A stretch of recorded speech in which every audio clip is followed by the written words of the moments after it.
de ce 19h, le Burkina, en partenariat avec la Chine populaire, renforce les compétences des encadreurs des centres de formation professionnelle technique. Une session de 2 semaines qui va permettre d'approfondir les connaissances des formateurs dans les domaines comme l'électronique, la plomberie sanitaire et la mécanique automobile. Également dans cette édition, un cross populaire pour commémorer les 100 ans de la Haute-Volta actuelle Burkina Faso. L'activité s'est déroulée à Gawa ce 11 mai. Les autorités locales ont voulu rendre hommage aux forces de défense et de sécurité, les FDS qui d'ailleurs étaient de la partie aux côtés des populations de la cité de Bafouki.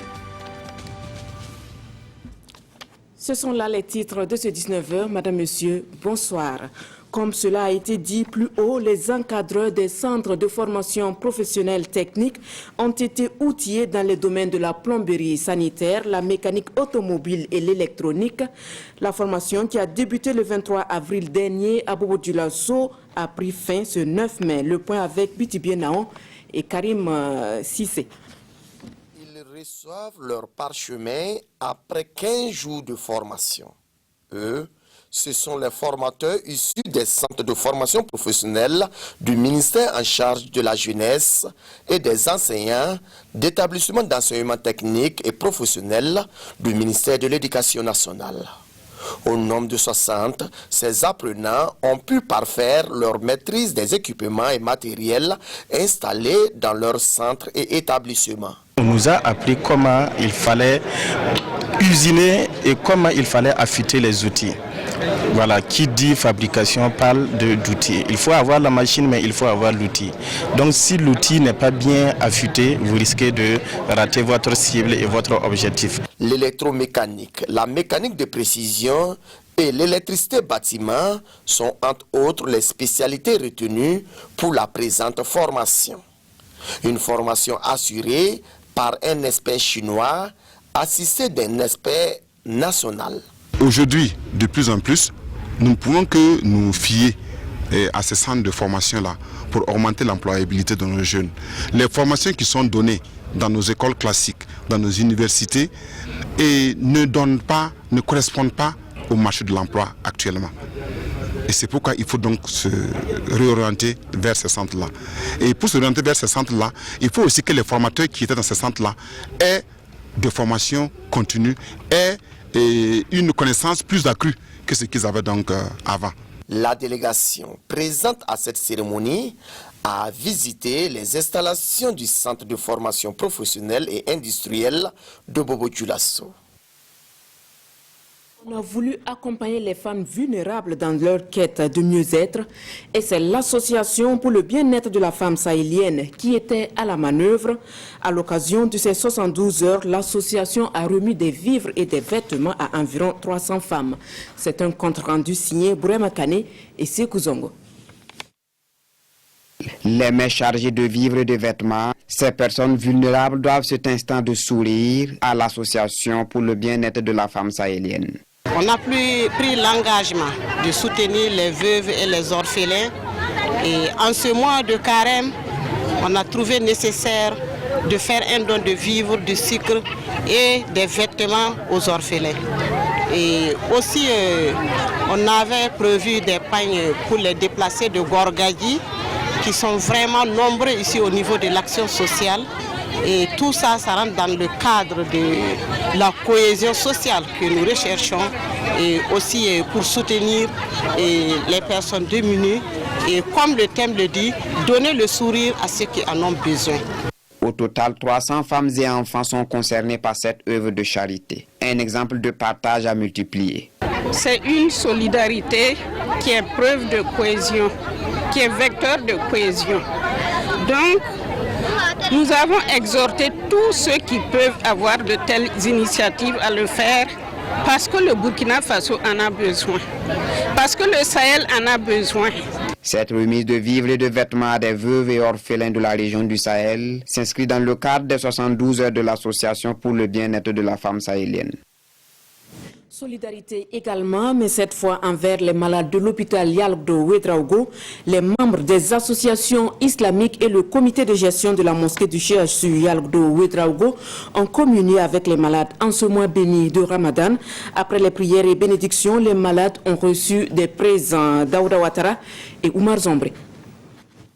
Apporter un soutien moral et spirituel aux malades, voici l'essence de cette journée de solidarité islamique ici au centre hospitalier universitaire Yalgado Ouedraogo.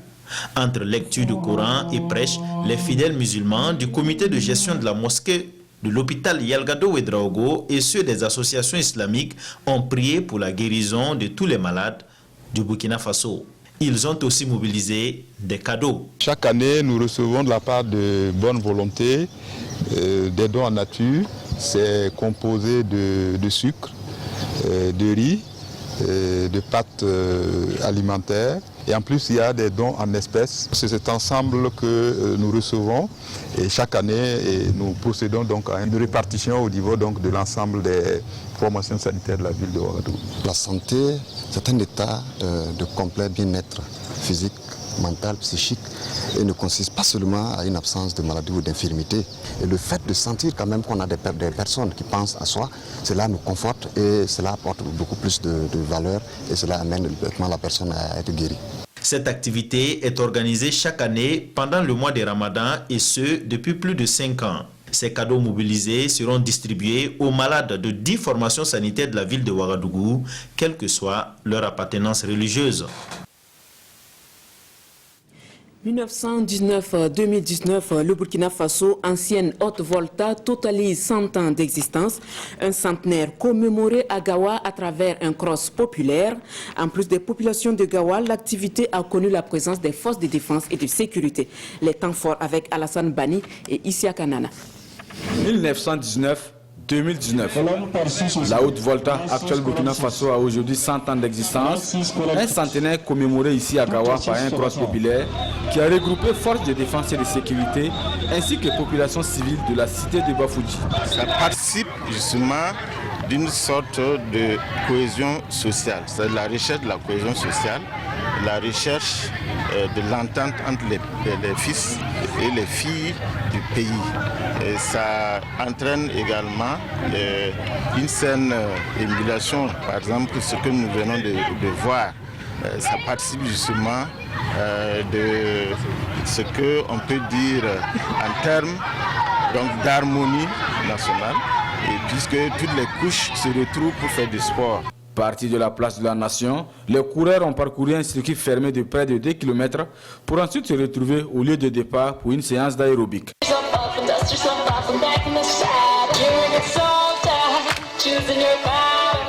Il y a la sueur qui coule.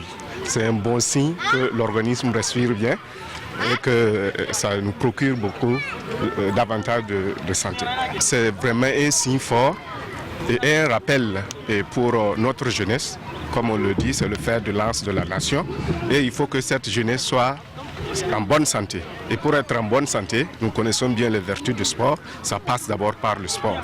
Et je crois que cette activité est la bienvenue pour notre jeunesse. Et outre le sport, une conférence publique est aussi au programme d'activité de la commémoration du centenaire de la Haute-Volta ici à Gawa. Du sport toujours et nous parlons football. Un match de foot qui a mis fin aux activités sportives, culturelles et de loisirs organisées par la circonscription d'éducation de base du Dédougou.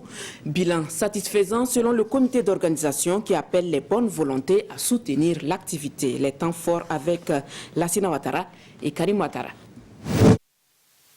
Cette finale oppose Noakui vêtu en noir à Passa-Congo ici au stade régional de Dédougou. Au terme du temps réglementaire, c'est Passa-Congo qui l'emporte par le score d'1-0.